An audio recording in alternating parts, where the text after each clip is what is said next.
کی پوری ٹیم کی دن رات کی محنت کے صلے میں آج پاکستان دنیا کی صف اول کی قوموں میں انہوں نے پاکستان کو لا کر کھڑا کیا. الحمدللہ وہ ہمارا ازلی دشمن بھارت جو اس خطے میں نہیں بلکہ پورے دنیا میں پاکستان کو آئسولیشن کا شکار کرنا چاہ رہا تھا, جو ہمیشہ پاکستان کو پوری دنیا میں تنہا کرنا چاہ رہا تھا, جس کی یہ خواہش تھی, آج سر اس کی پوری میڈیا چیخ رہا ہے, اس کا پورا بھارتی میڈیا جو گودی میڈیا ہے وہ چیخ رہا ہے, اور آج الحمدللہ پاکستان مرکز نگاہ ہے اور بھارت تنہا ہو چکا ہے پوری دنیا میں.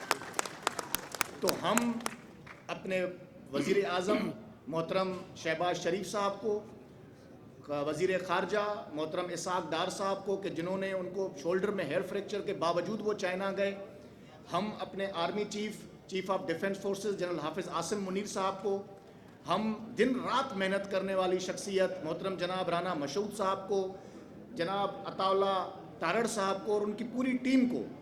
یعنی میں کس کے نام لوں, یہ ٹیم پرائم منسٹر کا کمال ہے, یہ ایک شخص کا نہیں, یہ ویژن جو اس کے پیچھے ہے. ہمیشہ رانا صاحب کہتے ہیں پرائم منسٹر کو کہ آپ کا ویژن بالکل ٹھیک کہتے ہیں, یہ وزیر اعظم کا ویژن ہی ہے کہ آج پاکستان اتنی میں سمجھتا ہوں پوری دنیا میں مرکز نگاہ ہے. سر ہم آپ کے تھرو محترم وزیر اعظم کا سارے سندھ کے لوگ, سندھ کے 7 کروڑ عوام کے سر آج فخر سے بلند ہیں. آج آپ سندھ گورنر ہاؤس میں بیٹھے ہیں, سندھ کے لوگوں کی جانب سے محترم وزیر اعظم کو یہ پیغام ضرور پہنچائیے گا کہ سندھ کے لوگ آپ کی اس فتح پر آپ پر فخر کرتے ہیں اور آپ کو خراج تحسین پیش کرتے ہیں.